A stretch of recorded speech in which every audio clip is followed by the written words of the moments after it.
I was born twice, once as a baby girl on a remarkably smogless Detroit day of January 1960, and then again as a teenage boy. This quote is from a book that I'm going to be talking about today called Middlesex, and this book is about a girl whose name is Callie, and she's born into a very Greek family, but she's also born very different.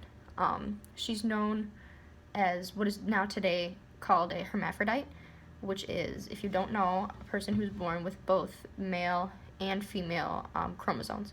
So this causes her quite the amount of stress in her life, and it causes her to struggle a lot with her gender identity, both physically and emotionally.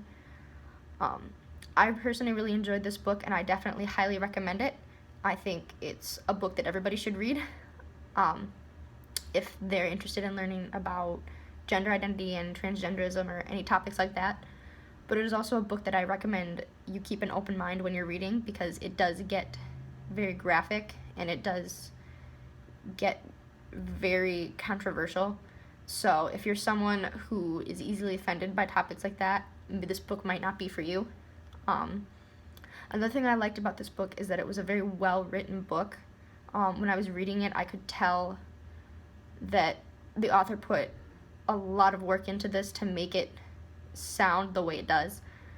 He's also written other books such as The Virgin Suicides and Marriage Plot, which are two of his more famous books.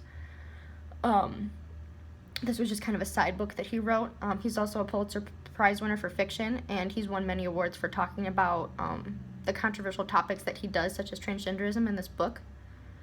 I really enjoyed this book, and I definitely recommend it. Again, only if you can keep an open mind, and I hope you enjoyed.